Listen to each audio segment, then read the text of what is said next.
নবীজি বলেছেন শেষ জামানায় কিয়ামতের ঘটনা ঘটার আগে শেষ জামানা হবে ফিতনার জামানা। ওই জামানায় নিজের ঈমানকে বাঁচিয়ে রাখা হবে সবচেয়ে বড় চ্যালেঞ্জের ব্যাপার। নিজেকে ঈমানের পথে পরিচালিত করা, ঈমানদার হিসাবে বেঁচে থাকা, এটা হবে ওই শেষ জামানার জন্য সবচাইতে কঠিন কাজ। নবী করিম সাল্লাল্লাহু আলাইহি ওয়াসাল্লাম এজন্য বলেছেন ইয়াতি আলান নাসি জামান, খুব শীঘ্রই মানুষের উপরে এমন জামানা, এমন যুগ আবির্ভূত হবে। নবীজি বললেন আসসাবিরু ফীহি মা'লা দীনিহি কাল কাবিদি আলাল জাম, জ্বলন্ত কয়লার উপরে থাকা যতটা না কঠিন, শেষ জামানায় ঈমানের উপর থাকা হবে মানুষের জন্য তার চাইতে কঠিন। এমন এক পরিস্থিতি আসবে, এমন এক সময় আসবে, ইউসবিহুর রাজুলু মুমিনান, সকালবেলা মানুষ ঈমানদার অবস্থায় ঘুম থেকে উঠবে, ওয়ায়ুমসি কাফিরান, সন্ধ্যাবেলা কাফির হয়ে যাবে। এত কঠিন পরিস্থিতি, জটিল পরিস্থিতি আসবে, এত সাংঘাতিক অবস্থা হবে। সন্ধ্যাবেলা ওয়ায়ুমসি মুমিনান, সন্ধ্যাবেলা একজন লোক মুমিন থাকবে, ঈমানদার থাকবে, ওয়ায়ুসবিহু কাফিরান, আবার সকালবেলা সে কাফির হয়ে যেতে পারে। কি ভয়ঙ্কর অবস্থা! সকালবেলা মুমিন থাকলে বিকালবেলা কাফির হতে পারে, বিকালবেলা বা সন্ধ্যাবেলা মুমিন থাকলে সকালবেলা কাফির হয়ে যেতে পারে। ঈমানের উপর টিকে থাকা মানুষের জন্য কঠিন হবে। দেখেন আজকে আপনার ঈমান হারানোর জন্য ঘর থেকে বের হওয়ার দরকার নাই, আপনার পকেটে যে মোবাইল নামক যন্ত্র আছে এটাই ঈমান হারানোর জন্য যথেষ্ট। এটার অপব্যবহার আপনার ঈমান হারিয়ে যাওয়ার জন্য এনাফ, এটার অপব্যবহার আপনার ঈমান ধ্বংস হয়ে যাওয়ার জন্য এনাফ, যথেষ্ট। শেষ জামানা হবে এমন জামানা, নবী করিম সাল্লাল্লাহু আলাইহি ওয়াসাল্লাম বলেছেন শেষ জামানা হবে এমন, চতুর্দিক থেকে ঈমানদার লোকেরা, মুমিন লোকেরা বিপদে পড়ে যাবে। নবীজি একদিন সাহাবীদেরকে বললেন আ'আযাকাল্লাহু মিন ইমারাতিস সুফাহা, মূর্খ লোকদের নেতৃত্ব থেকে আমি তোমাদের জন্য আল্লাহর কাছে পানাহ চাইছি। সাহাবীরা এই কথা শুনে নবীজিকে জিজ্ঞেস করলেন ইয়া রাসূলুল্লাহ, কেউ চুপ থাকবেন না, সবাই বলেন সাল্লাল্লাহু আলাইহি ওয়াসাল্লাম, মা ইমারাতুস সুফাহা, মূর্খ লোকদের নেতৃত্ব কি? নবীজি তখন বললেন উমারাউ ইয়াকুনুনা বাদি লা ইয়াক্তাদুনা বিহাদি, আমার পরে কিয়ামতের ঠিক আগের জামানায়, আগের সময়ে এমন কিছু মূর্খ লোক বের হবে যারা জনপদকে শাসন করবে আমার দেওয়ার নীতি আদর্শে নয়, তারা তাদের নিজেদের নীতি আর আদর্শ দিয়ে জনপদ শাসন আরম্ভ করবে। ওয়ালা ইয়াস্তান্নুনা বিসুন্নতি, আমার সুন্নত বাদ দিয়ে তারা নিজের মন গড়া বিধান অনুযায়ী তারা বিচার ফয়সালা করা আরম্ভ করবে। নবী করিম সাল্লাল্লাহু আলাইহি ওয়াসাল্লাম 10 বছর মদিনার রাষ্ট্র শাসন করেছেন। অনেকে হুজুরদেরকে বলে কই হুজুর আপনারা সমাজের এত কিছু বুঝবেন না, কেমন অজ্ঞ লোক, মূর্খ লোক, ভালো করে পড়াশোনা করে দেখো।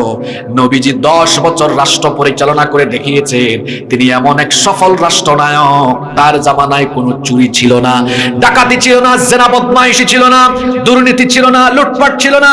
এজন্য দেখবেন মসজিদে জুমার খুতবায়, প্রত্যেক জুমায় ইমাম সাহেব সানে খুতবায় পড়ে খায়রুল কুরুনি করনিন সুম্মাল্লাযীনা ইয়ালুনাহুম সুম্মাল্লাযীনা ইয়ালুনাহুম, পৃথিবীতে আমার পরে কিয়ামত পর্যন্ত শ্রেষ্ঠ যুগ, সোনালী যুগ হলো আমার যুগ। আল্লাহু আকবার।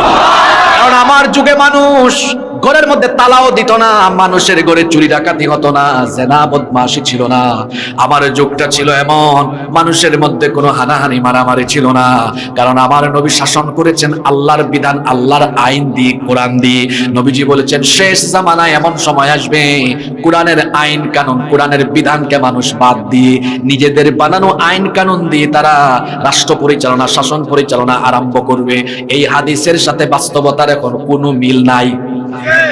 জি, নবীজি বলেছেন এই রকম অবস্থা যখন দুনিয়ায় চলবে, ফামান সাদ্দাকাহুম বিকাযিবিহিম ওয়া আ'আনাহুম আলা যুলমিহিম, যে ব্যক্তি এমনটা দেখার পরে ওই সকল লোকদেরকে বৈধতা দিবে আর তাদেরকে যারা সহযোগিতা করবে, আল্লাহর হাবিব বললেন লাইসু মিন্নি ওয়া লাস্তা মিনহুম, আমি তাদের নবীও নই, তারা আমার উম্মত নয়। কি সাংঘাতিক কথা, কি সাংঘাতিক কথা! নবীজি বলেছেন এগুলো দেখার পরে যারা তাদেরকে বৈধতা দেয়, তাদেরকে সহযোগিতা করে, আমি তার নবীও না, সে আমার উম্মত না। নবী করিম সাল্লাল্লাহু আলাইহি ওয়াসাল্লাম আরো বলেছেন, আখিরি জামানায়, শেষ জামানায় এমন কিছু নিকৃষ্ট আলেম বের হবে, পেট পূজারি আলেম, কিছু পয়সা দিলেই কিনা যাবে, কিছু পদ পদবি দিলে জালেমদের গোলামি করানো যাবে, এই রকম কিছু নিকৃষ্ট আলেম বের হবে। নবীজি তাদের ব্যাপারে বলেছেন, উলামাউহুম শাররুম মান তাহতা আদিমিস সামা, আসমানের নিচে এরা হবে নিকৃষ্ট আলেম। জালিমরা এদেরকে কিছু পয়সা দিলেই এরা বিক্রি হয়ে যাবে, কিছু পদ পদবি দিলে, সামান্য জিলাপি বিরিয়ানি দিলে জালিমদের ফাসিকদের প্রশংসা আরম্ভ করে দিবে। আল্লাহর হাবিব ওদের ব্যাপারে কি বললেন? নবীজি বললেন, আল উলামা উমানাউর রাসূল আলা ইবাদিল্লাহ মা লাম ইউখালিতুস সালাতিন। নবীজি বললেন, উলামায়ে কিরাম নবীগণের, রাসূলগণের রেখে যাওয়া রিসালাতের দায়িত্বের আমানত তারা আঞ্জাম দিবেন আল্লাহর বান্দাদের উপরে, তবে ততক্ষণ পর্যন্ত তারা পয়গাম্বরদের এই আমানত ঠিক রাখবেন যতক্ষণ তারা ফাসিক ফুজ্জারদের সাথে তহরম মহরম না করবে। ফাইন খালাতুহুম ওয়া ফাআলু যালিকা ফাকাদ খানুর রাসূল ওয়া খানুহুম ফাহযারুহুম। নবীজি বলেছেন, যখন তারা পদ পদবীর জন্য, নিজের স্বার্থের জন্য ফাসিক ফুজ্জারদের সাথে তহরম মহরম আরম্ভ করবে, তখন তারা রাসূলের সঙ্গে খেয়ানত করবে। এই ধরনের পেট পূজারী আলেমদের শেষ জামানায় তোমরা দেখলে, নবীজি বলেছেন, ফাহাদারুহুম, এদের ব্যাপারে তোমরা সাবধান করো মানুষকে, আর ওয়াতাজালুহুম, তাদের সঙ্গে তোমরা সম্পর্ক বিচ্ছিন্ন করো। আমি আপনাদেরকে নাম বইলা আপনাদেরকে কষ্ট দিতে পারবো না, আমি এত নিচেও নামতে পারবো না। মিলায় নেন, একটু চক্ষুটা আশেপাশে বুলায়া দেখেন, জগতের মধ্যে এমন পেট পূজারী আলেমগুলো বের হওয়ার কারণে জালেমগুলো আরো বেশি জুলুমের সুযোগ পেয়েছে। আল্লাহর হাবিব আরো বলেছেন, আখেরি জামানা হবে স্বৈরতন্ত্রের জামানা, জুলুমতন্ত্রের জামানা। আপনি কি আমার কথা রাগ করেন? কথাগুলো কি আমার? ছোট হুজুরের কথা না, বলেছেন বড় হুজুর মুহাম্মদ সাল্লাল্লাহু, নবী করিম সাল্লাল্লাহু আলাইহি ওয়াসাল্লাম বলেছেন, ইন্না হাদাল আমর বাদাআ নবুওয়াতান ওয়া রাহমা, ইসলামের সূচনা হয়েছে নবুয়ত দিয়ে, আর নবুয়তের যুগ হলো রহমতের যুগ। আল্লাহর হাবিব বললেন, সুম্মা ইয়াকুনু খিলাফাতান ওয়া রাহমা, নবুয়তের যুগের পরিসমাপ্তির পরে আসবে খিলাফতের যুগ, আর খিলাফতের যুগটাও হবে রহমতের যুগ। নবীজি কথাগুলো বলেছেন দুনিয়া থেকে যাওয়ার আগে, ভবিষ্যৎবাণী করেছেন, আর সেই ভবিষ্যৎবাণী কেমনে বাস্তবায়িত হয়েছে দেখেন। নবীজি বলেছেন, আমার পরে আসবে খিলাফতের যুগ, ওইটাও হবে রহমতের যুগ। সুম্মা ইয়াকুনু মুলকান আদুদা, ইতিহাস পড়ে দেখেন, নবীজির হাদিসের সাথে মিল পাবেন। নবীজি বলেছেন, খিলাফতের যুগ যখন শেষ হবে, তখন পৃথিবীতে আসবে মুলুকত, রাজতন্ত্র চালু হবে। এরপরে পৃথিবী থেকে রাজতন্ত্র চলে যাবে। রাজতন্ত্র চলে যাওয়ার পরে সুম্মা কানা জাবরিয়াতান ওয়া উতুম্মা ওয়া ফাসাদান ফিল আরদ, এরপরে পৃথিবীতে এমন এক যুগ আসবে যেই যুগে ফাসাদ আর জুলুম বাড়বে, জালিমরা জুলুম আরম্ভ করবে, স্বৈরতন্ত্র জুলুমতন্ত্রের জামানা আসবে। আজকের দুনিয়ার দিকে তাকায় দেখেন, ইতিমধ্যে গোটা দুনিয়ার বহু জায়গায় স্বৈরতন্ত্র আর জুলুমতন্ত্রের যুগ শুরু হয়ে গেছে। কোরআনুল কারীম, এই কিতাব এমন এক কিতাব, হিদায়াতের কথা যেমন আছে, ঠিক তেমনি ভাবে জীবনে শিক্ষা নেওয়ার মতো বহু কথা কোরআনে আছে, কারণ কোরআনটাই হলো আমাদের গাইডলাইন। এই কোরআনুল কারীমে পৃথিবীর এক নিকৃষ্ট স্বৈর শাসক, নিকৃষ্ট এক জালিমের কাহিনী, কোরআনের 12 ভাগের 1 ভাগ শুধু তার ব্যাপারে আলোচনা হয়েছে। ওই নিকৃষ্ট জালিমের নাম হলো ফেরাউন। জোরে বলেন, নাম কি? কোরআনুল কারীমে সূরা আছে 114টা, তার মধ্যে ফেরাউনের ব্যাপারে আলোচনা আছে 44টা সূরায়। কোরআনে আয়াত আছে 6000-এর উপরে, তার মধ্যে ফেরাউন সম্পর্কে আয়াত আছে 532টা। 44টা সূরার 532টা আয়াতের তার ব্যাপারে আলোচনা। কি জাতের জিনিস চিন্তা করছেন আপনারা? 532টা আয়াত, 44টা সূরার 532 আয়াতে তার ব্যাপারে আলোচনা। ফেরাউন লোকটা খুব ভালো ছিল, তাই না? কোরআনুল কারীমের 28 নম্বর সূরা, সূরার নাম সূরাতুল কসাস, আয়াত নাম্বার 4 নম্বর আয়াত থেকে আল্লাহ তাআলা তার ব্যাপারে বলছেন সে কেমন ছিল। আল্লাহ তাআলা বললেন, ইন্না ফিরআউনা আলা ফিল আরদি ওয়া জাআলা আহলাহা শিয়া ইয়াস্তাদঈফু তাঈফাতাম মিনহুম ইউযাব্বিহু আবনাআহুম ওয়া ইয়াস্তাহয়ী নিসাআহুম ইন্নাহু কানা মিনাল মুফসিদিন। আল্লাহ তাআলা বলছেন ইন্না ফিরআউনা আলা ফিল আরদ, নিশ্চয়ই ফেরাউন জমিনে ঔদ্ধত্য আরম্ভ করেছিল, অহংকার শুরু করেছিল। আর অহংকার করতে করতে ক্ষমতার অহংকারে নিজেকে আর সে মানুষের কাতারে রাখে নাই, নিজেকে সে আবিষ্কার করেছে রবের কাতারে। রবের কাতারে নিয়ে গিয়ে ঘোষণা দিয়েছিল ফাকালা আনা রাব্বুকুমুল আ'লা, সে বলেছিল আমি সবচেয়ে বড় রব। নাউযুবিল্লাহ, মানুষ কখনো মানুষের রব হতে পারে না। আমাদের রব যিনি গলার আওয়াজ বড় করে বলেন তিনি কি? এই ফেরাউন গোটা মিশরে ঘোষণা দিল আমি মিশরের মানুষের রব, আমার উপর ঈমান আনো, আমার এই আইন যারা মানবে না তাদের উপরে আমি আমার ক্ষমতার কারণে জুলুম চালাবো।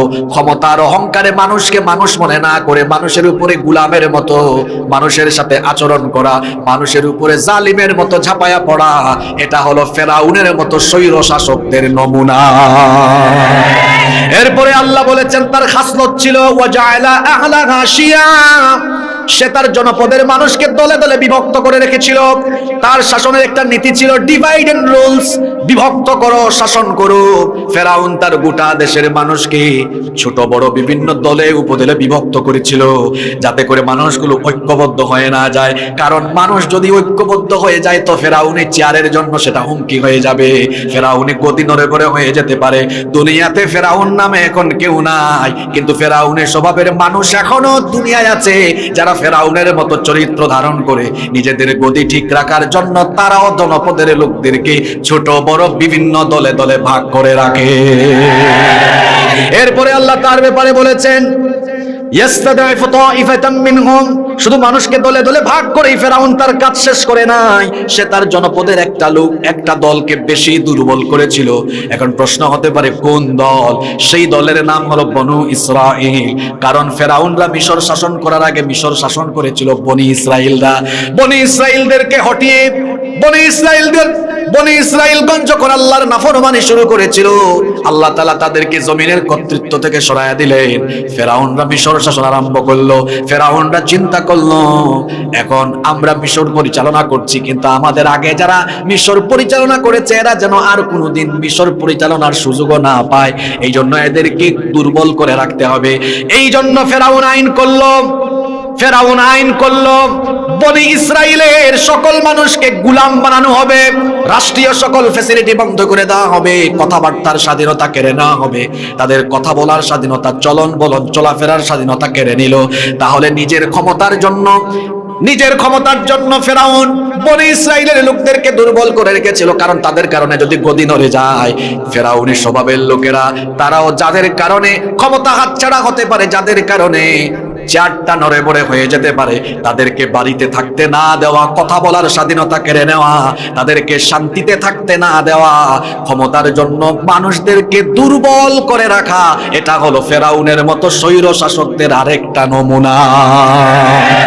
এরপরে আল্লাহ বললেন শুধু তাই নয়, তার 4 নম্বর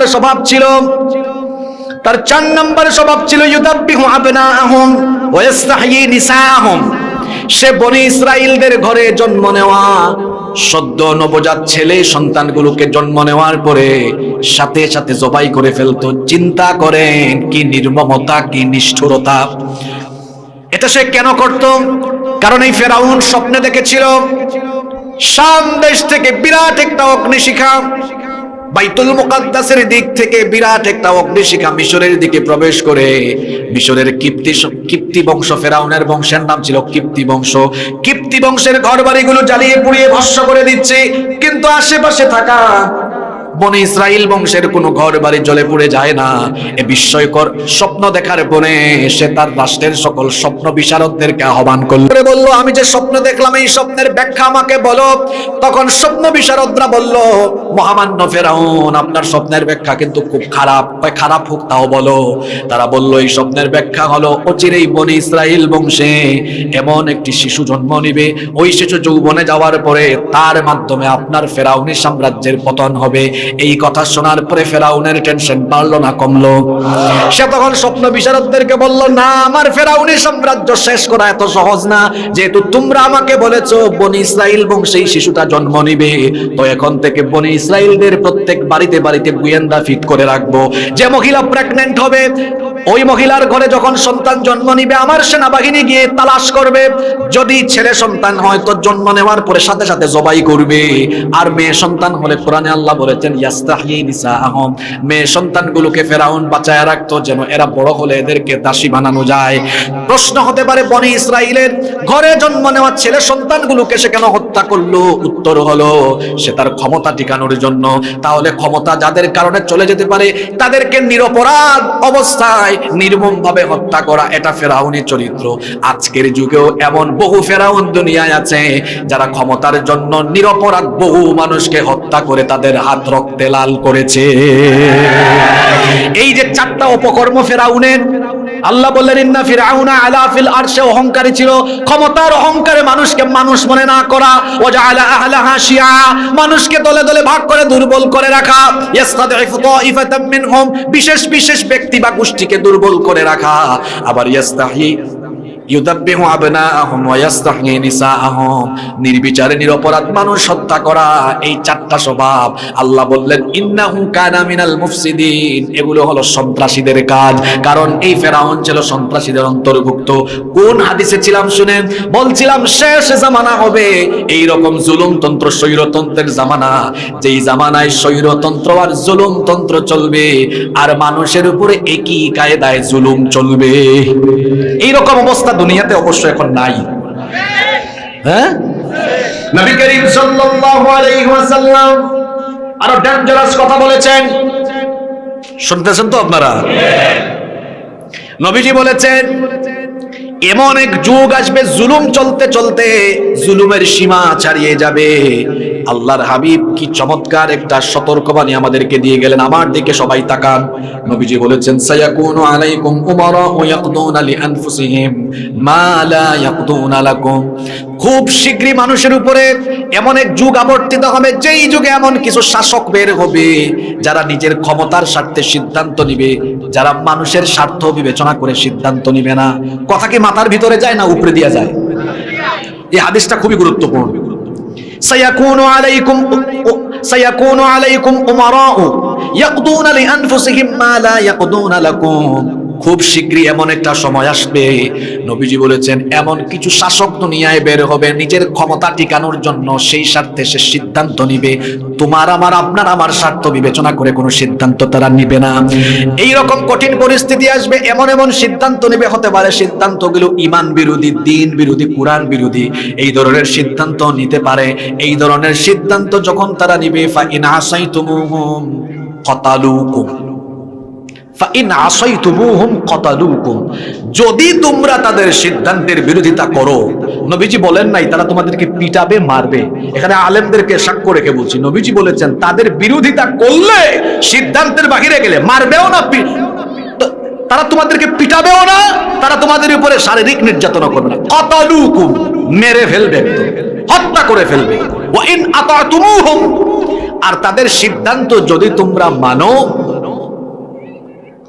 যদি তোমরা তাদের সিদ্ধান্ত মানো, আদাল্লুকুম, গুমরা হয়ে যাবা, ঈমান হারা হয়ে যাবা।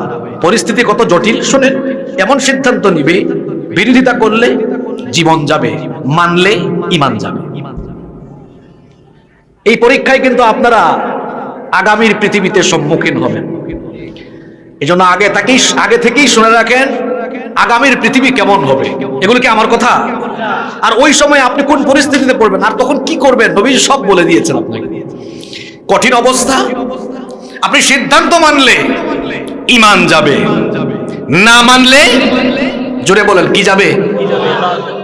তো কঠিন অবস্থা। সাহাবীরা এটা শুনলেন, শুনে নবীজিকে জিজ্ঞেস করলেন, প্রশ্ন করলেন, কাইফা নাসনাউ ইয়া রাসূলুল্লাহ সাল্লাল্লাহু আলাইহি ওয়াসাল্লাম, নবীজি এই জটিল পরিস্থিতিতে আমরা যদি পড়ে যাই আমরা কি করব? নিশ্চয়ই আপনাদের মনে মনেও একই প্রশ্ন উদয় হয়েছে যে এই পরিস্থিতিতে আমাদের কি করা উচিত। তো কি করা উচিত এটা নবীজি আপনাকে সমাধান দিয়েছেন। নবীজি সাহাবীদের এই প্রশ্ন শুনে বললেন, কি করবা শোনো। কামা সনা আসহাবু ঈসা ইবনে মারইয়াম, সাইয়েদনা ঈসা আলাইহিস সালামের সাথীরা যা করেছিল তোমরাও তাই করবা। একজন নবীর সাথীর কথা বলা হলো, নবীর নাম কি? আরো জোরে বলেন। নবীজি সাহাবীদেরকে বললেন, ঈসা আলাইহিস সালামের সাথীরা যা করেছিল তোমরাও তাই করবা। এখন আপনাদের মনে আরেক প্রশ্ন চলে এসেছে, হুজুর ঈসা আলাইহিস সালামের সাথীরা কি করেছিল বলবো? ঈসা আলাইহিস সালামের অনুসারীরা যখন দ্বীনের উপরে থাকলো, সেই সময়ের জালিমের গোষ্ঠী তাদেরকে ধরলো, তাদেরকে ধরে ইউতা বিল মিনশার করাত আনলো, করাত এনে ফায়ুদাউ আলা রাসিহি, মাথার উপরে করাত রেখেছে। করাত চিনেন তো আপনারা? নবীজি এই হাদিসে বলেছেন নুশিরু বিল মানাশির, নুশিরু বিল মানাশির, করাত মাথার উপরে রেখে বলা হয়েছে, শোনো তোমরা ইমানের পথে চলা বন্ধ করো, আর আমরা যে আইন কানুন গ্রহণ করেছি আমাদের আইন কানুন মানো। মাথার উপরে রাখছে কি? জুড়ে বলেন। রেখে বলতেছে, হয় তোমরা আমাদের কথা মতো চলো, নইলে জীবনের মায়া ছাড়ো।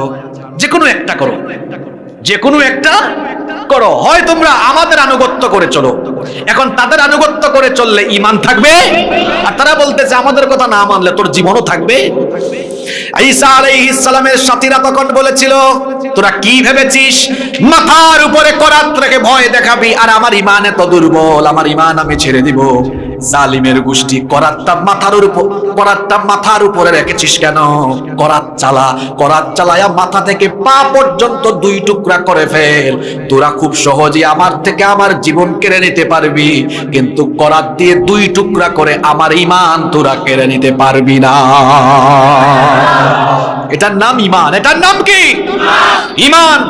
ঈসা আলাইহিস সালামের সাথীদের উপর মাথার উপরে করাত চালিয়ে বলা হয়েছে, করাত রেখেছি, ঈমান ছাড় নইলে জীবনের মায়া ছাড়। তারা বলেছে জালিমের গোষ্ঠী, করাত দিয়ে দ্বিখণ্ডিত করে ফেলতে পারবি, আমাদের থেকে ঈমান তোরা কেড়ে নিতে পারবি না। একজন ঈমানদার তো সেরকমই হবে, অগ্নিস্ফুলিঙ্গের ভয় দেখানো হবে।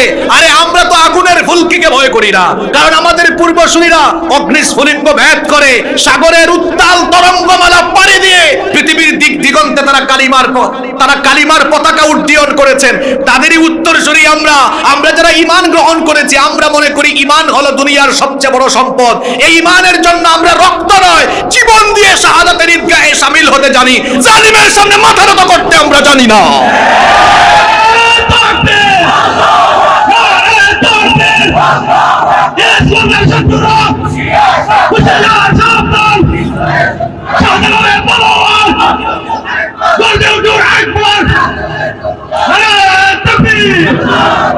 আপনাদের পরীক্ষার প্রশ্ন কি হবে আর উত্তর কেমনে দিবেন এটা বলা হচ্ছে এখন। এই পরীক্ষাটা চলে গেছে না সামনে, এটা আগামীর পৃথিবীর পরীক্ষা। নবীজি বলেছেন খুব শীঘ্রই, এটা কিয়ামতের আগে এমন হবে, দুনিয়াতে এমন কিছু লোকের আবির্ভাব হবে, এরা নিজেদের স্বার্থে সিদ্ধান্ত নিবে, তাদের সিদ্ধান্ত মানলে ঈমান হারা হয়ে যাবা, না মানলে জীবন হারা। সাহাবীরা বললেন করবোটা কি? নবীজি বললেন ঈসা নবীর সাথীরা যা করেছে তাই করবা। কি করা হয়েছে? নুশিরু বিল মানাশির, করাত দিয়ে কেটে ফেলা হয়েছে, তাদের ঈমান কারা যায় নাই। শুধু তাই নয়, এই হাদিস শেষ হয়ে যায় নাই। শুনেন যুবকরা, আমার দিকে তাকান, কথাগুলো যুবকদের শোনা দরকার, কথাগুলো যুবকদের বেশি শোনা দরকার, কারণ যুবকরা হলো একটি সমাজ আর সভ্যতার মেরুদণ্ড। এই যুবকরা যদি সঠিক পথে চলে আসে, একটা জাতির উত্থান তখন নিশ্চিত হয়ে যায়। এই যুবকরা যখন দিগ্ভ্রান্ত হয়ে যায়, একটা জাতির পতন অনিবার্য হয়ে দাঁড়ায়। এজন্য এই যুবকদেরকে আগে সচেতন হওয়া দরকার। হাদিস শেষ নয়, নবীজি বলেছেন ওয়া হুমিলু আলাল খাশাব, তাদেরকে শুলে চড়ানো হতো। শুলে চড়িয়ে বলা হতো কি, ঈমান ছাড়বা না আমাদের কথা মানবা? কই মেরে ফেল, শুলে চড়ায়া ঈমান কেড়ে নিতে পারবি। আল্লাহু আকবার। এরপরে হাদিসটা শেষ করলেন নবীজি, কি সুন্দর কথা বলে আমাকে আপনাকে এবার বলছেন। নবীজি বলছেন মাউতুন ফি তাআতিল্লাহি খায়রুম মিন হায়াতিন ফি মাসিয়াতিল্লাহ, আল্লাহর অবাধ্যতার উপরে বেঁচে থাকার চাইতে আল্লাহর আনুগত্যের উপরে মরে যাওয়া অনেক ভালো। কথা কি বোঝা যায়? আমি হয়তো কথা বললে, আমি ঈমানের পথে থাকলে আমার চাকরি চলে যাবে, আমার সুযোগ সুবিধা বন্ধ হয়ে যাবে, আমার ছেলে মেয়ের কি হবে, পরিবারের কি হবে, আমি এই কথা ভেবে আল্লাহর আনুগত্যের বাহিরে চলে গেলাম। আল্লাহর নাফরমানির উপরে বেঁচে থাকার চাইতে আল্লাহর পথে থাকতে গিয়ে জীবন চলে যাওয়া, আল্লাহ রাসূল বলেছেন এই মরে যাওয়াও তোমার জন্য অনেক ভালো। এজন্য ইমানদারেরা মৃত্যুর পরোয়া করে না, ইমানদার ভয় করে কেবল একজনকে। জোরে বলেন তো তিনি কে? নবীজি বলেছেন সেই জামানাটা হবে এত ভয়ঙ্কর জামানা, ইউশিকু আন ইয়াতি আলান নাসি জামান, খুব শীঘ্রই এমন এক যুগ আসবে, লা ইয়াবকা মিনাল ইসলামি ইল্লা ইসমুহু, ইসলাম শুধু নামে থাকবে, ইসলাম হবে আনুষ্ঠানিকতার নাম। আপনারা কি কষ্ট পাচ্ছেন? ওয়াস্তব হবে, বাস্তব, যেটা যখন দরকার তখন সেটাই বলতে হবে। নবীজি বলেছেন লা ইয়াবকা মিনাল ইসলামি ইল্লা ইসমুহু, ইসলাম হবে আনুষ্ঠানিকতার নাম, ইসলাম শুধু নামে থাকবে, কিন্তু ইসলামের কোনো আদর্শ ইসলামের অনুসারী অর্থাৎ মুসলমানদের জীবনে পাওয়া যাবে। তাকায় দেখেন আমার সমাজের দিকে, আজকে ইসলাম শুধু মসজিদে আর মাদ্রাসার ভিতরে সীমাবদ্ধ হয়ে গিয়েছে, আর কোথাও আপনি ইসলামের আইন কানুন খুঁজে পাবেন না। আমি যদি আপনাকে বলি শিক্ষাঙ্গনে ইসলাম আছে কিনা, তো আপনি নিজেই গিয়া দেখেন সেখানে ইসলাম আছে কিনা। আপনি যদি আপনাকে বলি আপনার আইন অঙ্গনে কোরআন আছে কিনা, তো গিয়ে দেখেন আইন অঙ্গনে দেওয়ানি আর ফৌজদারি বলেন সব আইনগুলো ব্রিটিশদের থেকে ভাড়া করে আনা হয়েছে, আর ব্রিটিশদের বানানো অ্যাক্ট গুলো দিয়ে আমরা মনে করছি সব বদলে দেব, উল্টাই ফেলবো একদম। তাদের বানানো অ্যাক্ট দিয়ে অথবা আমরা মাঝে মাঝে সংশোধন করে করে আইন বানাই, দেখা যায় চুরি বাড়ে, ডাকাতি বাড়ে, কমে না, বরং মাঝে মাঝে কিছু মানুষকে মস্করা করে বলতে শুনি, যে ব্যক্তি চুরি কইরা জেলে যায় আরো প্রমোশন নেয়, যদি বদনা চুরি কইরা যায় কয়েক মাস জেল খাটার পরে বের হইয়া আর সে বদনা চুরি করে না, দেখা যায় চোর আরো জাতের চোর হয়ে গরু চুরি করে। ভালো টাটকা মাপের কোন চোর গেলে পরবর্তীতে সিদ্ধান্ত নিয়ে ডাকাতি করব, এইরকম দেখা যায় শুধু তার এই লাইনে উন্নতি হচ্ছে। আপনি একটা বিচার, চুরির একটা বিচার কোরআন দিয়ে করে দেখেন, একটা চোরকে কোরআনের বিচার বিধান অনুযায়ী আইন অনুযায়ী হাত কেটে দেন মানুষের সামনে, দেখবেন একটা বিচার দেখে সমাজ আর রাষ্ট্রের যতগুলা শেষরা চোর আছে সবগুলা তারের মতো সোজা হয়ে যাবে। একটা ধর্ষণের বিচার কোরআন দিয়ে করে দেখেন, দেখবেন সব সোজা। কোরআন দিয়ে করে না কেন? এখন বললে তো কথাগুলো নিচের দিকে চলে যাবে, করে না। এই জন্য চুরির বিধান, চুরি আর দুর্নীতির শাস্তিগুলো যদি কোরআন দিয়ে করা আরম্ভ হয়, তো বড় বড় চোরগুলো তো দেশের টাকা বেগম পাড়ায় পাঠাইতে পারবে না, মানুষের টাকা মাইরা নিজের তেলতেলা হইতে পারবে না। এই জন্য চুরি ডাকাতির আইন নিজের বানানো আইনেই থাকুক, কোরআনের আইনের দরকার নাই, কারণ কোরআনের আইনে চুরির বিচার হলে শেষরা চোরদের সব চুরি বন্ধ হয়ে যাবে। নবী করিম সাল্লাল্লাহু আলাইহি ওয়াসাল্লাম বলেছেন ইসলাম শুধু নামে থাকবে, কাজে থাকবে না। দেখেন কি আজীব অবস্থা, বিবাহ উদ্বোধন হয়, বিবাহের খুতবা হয়, আপনাদের এলাকায় দেখবেন বিয়ের সময় ইমাম সাহেব এসে একটা খুতবা দেন, নাহমাদুহু ওয়া নাস্তাঈনুহু ওয়া নাস্তাগফিরুহু, হামদ ও সানার পরে কিছু আয়াত পড়েন, ইয়া আইয়ুহাল্লাযীনা আমানুত্তাকুল্লাহা হাক্কা তুকাতিহি, এই আয়াত পড়েন। এছাড়া আরো আয়াত পড়েন, ইয়া আইয়ুহান নাসুত্তাকু রাব্বাকুমুল্লাযী খালাকাকুম। এগুলো আপনারা শুনেন কিনা? তো দেখেন বিবাহ পড়ানোর আগে কোরআন তেলাওয়াত হলো, কিন্তু দেখা গেল তার আগের দিন বিজাতীয় সংস্কৃতি অনুসরণ করে সারা রাত গায়ে হলুদের নামে অশ্লীলতা হলো, যৌতুকের টাকা দিয়ে বিবাহ হলো, যৌতুক নেওয়া হলো, যৌতুক দেওয়া হলো।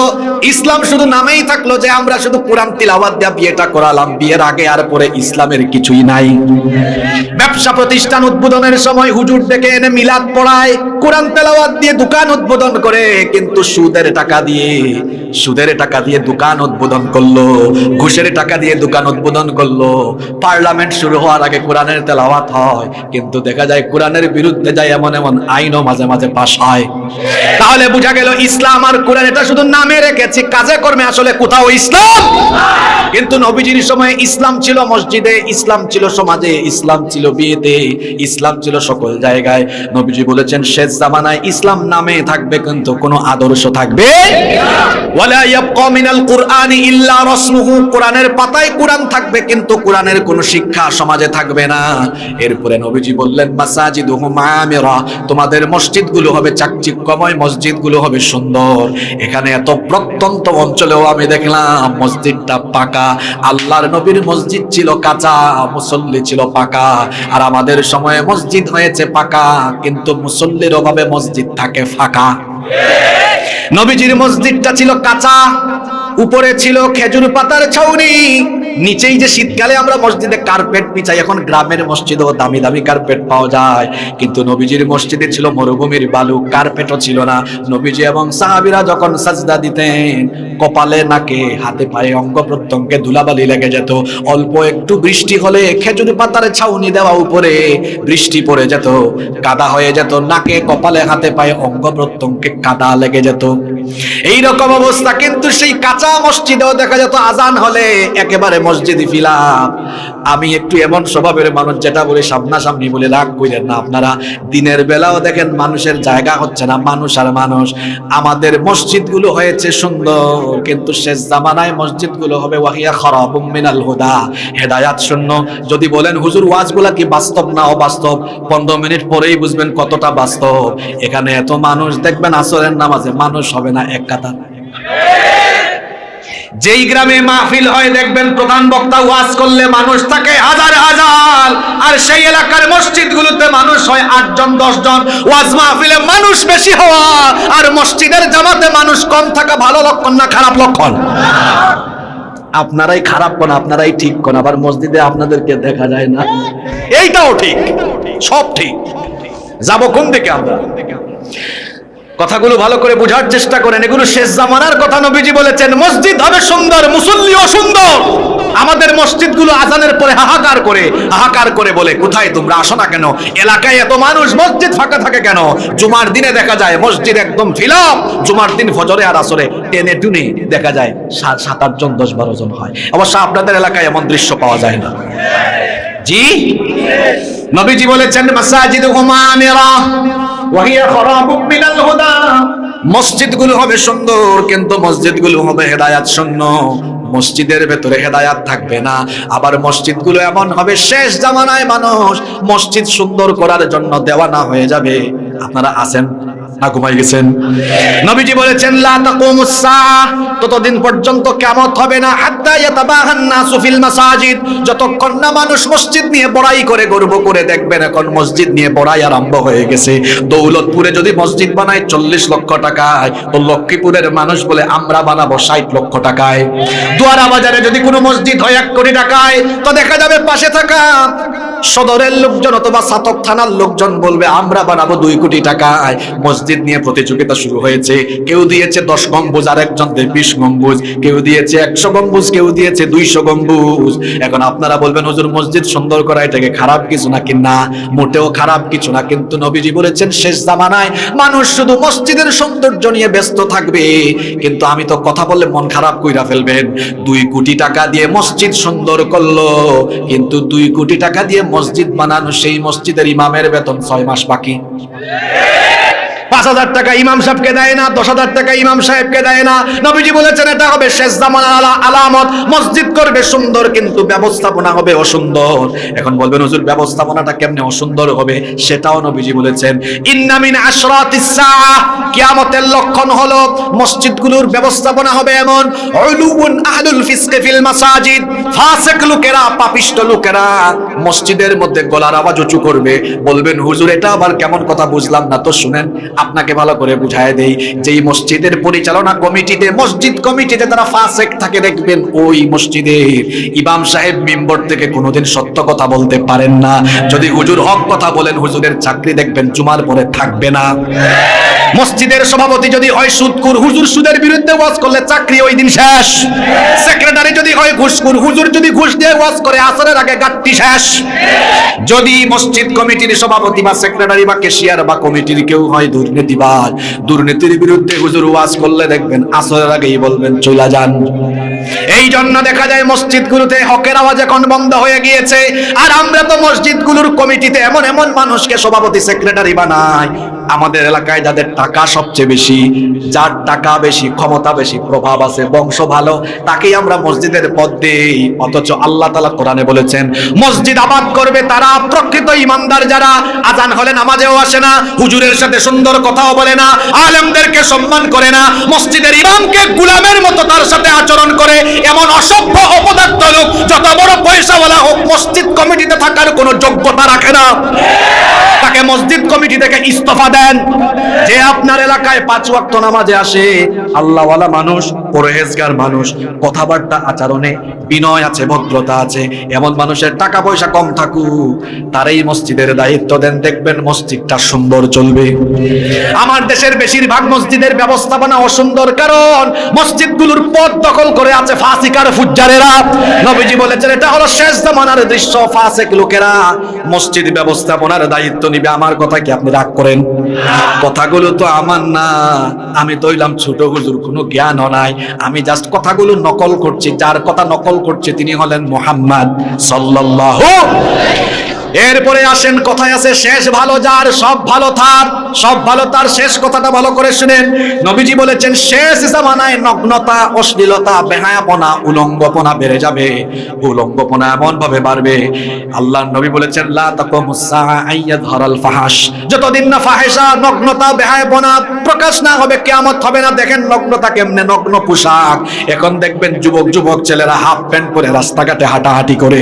হয়তো আপনাদের এলাকায় কম থাকতে পারে, কিন্তু শহরাঞ্চলে গেলে দেখবেন যুবক ছেলে হাফ প্যান্ট পরে হাঁটাহাঁটি করে। এখন এই যে তার হাঁটুর উপরে প্যান্ট, তার তো সতর ঢাকলো না। আল হায়া ও শুবাতুম মিনাল ঈমান, লজ্জাশীলতা ঈমানের অংশ। যার মধ্যে হায়া নাই তার মধ্যে ঈমান। এইরকম করে বেলাজ হয়ে চলাফেরা করছে। আবার কেউ কাপড় নামাতে লুঙ্গি, প্যান্ট, পায়জামা টাকনোর নিচে, কেটসের নিচে, জুতার নিচে নামায়া দিয়েছে। নবীজি বলেছেন ওই ব্যক্তির দিকে কিয়ামতের দিন আল্লাহ তাকাবেন না, তার সঙ্গে আল্লাহ কথাও বলবেন না, তাকে আল্লাহ পবিত্র করবেন না, এমনকি তাকে আল্লাহ জাহান্নাম থেকেও বাঁচাবেন না। সাহাবীরা বললেন নবী গো সেই দুর্ভাগাকে? নবীজি বললেন ওই দুর্ভাগা হলো সেই ব্যক্তি যেই দুর্ভাগা টাকনোর নিচে কাপড় ঝুলায়া হাতে। এইরকম পুরুষদের মধ্যে শুরু হয়েছে বেহায়াপনা, ঠিক তেমনি ভাবে নারীদের মধ্যেও শুরু হয়েছে উলঙ্গপনা, বেহায়াপনা। নবীজি শেষ জামানার নারীদের ব্যাপারে বলেছেন নিসাউহুম কাসিয়াতুন আরিয়াত, শেষ জামানার নারীরা হবে এমন কাপড় পরবে, এমন কাপড় পরলেও লাগবে দেখতে যেন উলঙ্গ লাগে, অর্থাৎ টাইট ফিট কাপড় পরবে, হালকা পাতলা কাপড় পরবে, শরীরের ভেতরের সব দেখা যায়। হালকা পাতলা কাপড় এখন বলবেন কোথায় পাওয়া যায়? এখন দেখবেন ভারতীয় সিরিয়াল দেখে আগে তো শহরে ছিল, এখন গ্রামেও চলে এসেছে। ঈদের সময় মেয়ে আব্বুকে বলে আব্বু আমার ওয়াকা ড্রেস লাগবে। কি যুবক দিয়ে জাল কিনে আনার কি দরকার?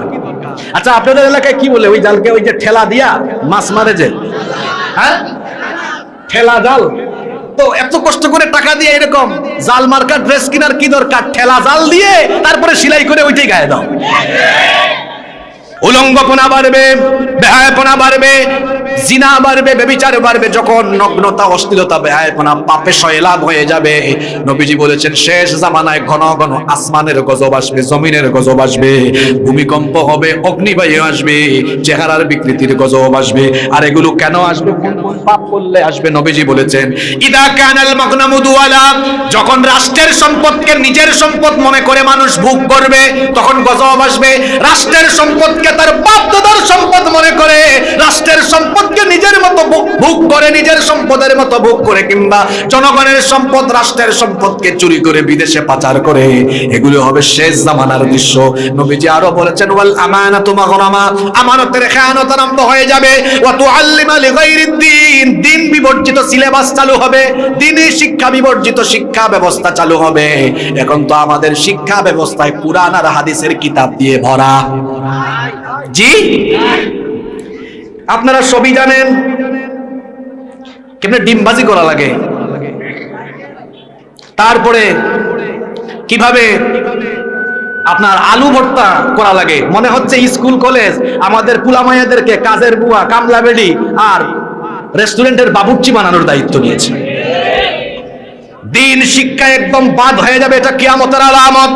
নবীজি আরো বলেছেন, আল্লাহর হাবিব আরো বলেছেন ওয়া আতাআর রাজুলু যাওজাতাহু ওয়া আক্কা উম্মাহু, লোকেরা তার স্ত্রীর কথা মতো চলবে, তার মায়ের সাথে বাজে আচরণ করবে।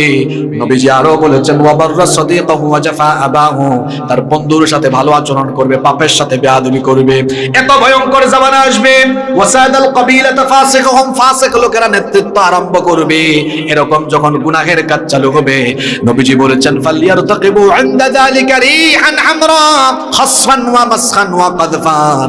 এই রকম পাপ যখন সমাজের রন্ধ্রে রন্ধ্রে ছড়িয়ে যাবে, অগ্নিবায়ুর গজব আসবে, ভূমিকম্প ঘূর্ণিঝড়ের মতো গজব আসবে। এই গজবগুলো থেকে বেঁচে থাকার জন্য, শেষ জামানায় ঈমানের উপরে টিকে থাকার জন্য আল্লাহর বিধানগুলো জীবনে মেনে চলার দরকার আছে না নাই? যে জামানায় ঈমানের উপরে টিকে থাকা কঠিন, সেই জামানায় আপনি অশ্লীলতা বেহায়াপনা থেকে বাঁচতে হলে প্রথম যে আমলটা ঠিক করবেন, সে আমলের নাম হলো নামাজ। কারণ আল্লাহ বলেছেন ইন্নাস সালাতা তানহা আনিল ফাহশাই ওয়াল মুনকার। এই নামাজ আপনাকে অন্যায়, অশ্লীলতা, বেহায়াপনা এবং খারাপ কাজ থেকে বাঁচায় রাখবে। এই নামাজ আমরা কখনো ছাড়বো না। আজান হলে আমরা 5 ওয়াক্তের নামাজ আদায় করব। পারবেন তো? কারা কারা পারবেন একটু হাত তুলেন তো দেখি। মাশাআল্লাহ, মাশাআল্লাহ। একটু পরে আসরের আজান হলে আমরা নামাজে শামিল হব তো? আমরা শামিল হব তো ইনশাআল্লাহ। আর শেষ জামানায় মানুষের, বিশেষ করে যুবকদের চরিত্র নষ্টের জন্য আরেকটা ভয়াবহ উপাদান, সেটা হচ্ছে মাদক। সেটা কি? আপনারা তো একদম সীমান্তবর্তী অঞ্চলে আছেন, আমি তো জানি না, এলাকায় নতুন আসছি, জানি না মাঝে মাঝে চালান আসে কিনা। জি, খবরদার, নবীজি বলেছেন কুল্লু মুসকিরিন খামরুন, কুল্লু মুসকিরিন খামরুন ওয়া কুল্লু মুসকিরিন হারামুন। প্রত্যেক নেশা জাতীয় দ্রব্যই হলো মাদক, আর যাবতীয় সকল মাদক হলো হারাম। এই মাদকের মাধ্যমে পরিবার নষ্ট হয়, সমাজ নষ্ট হয়। দেখবেন মাদক খাইয়া, মাদক গ্রহণ করে বউ পিটায়, বাপের সাথে মায়ের সাথে বদাচরণ করে। যুবকদেরকে বলবো এই মাদক থেকে নিজেদেরকে বাঁচাও। পারবেন তো ইনশাআল্লাহ? আমরা নিজেদেরকে আল্লাহর আনুগত্যের পথে, আল্লাহর দ্বীনের পথে পরিচালনা করব, ঈমানের পথে চলবো। আল্লাহ আমাদেরকে তৌফিক দান করেন।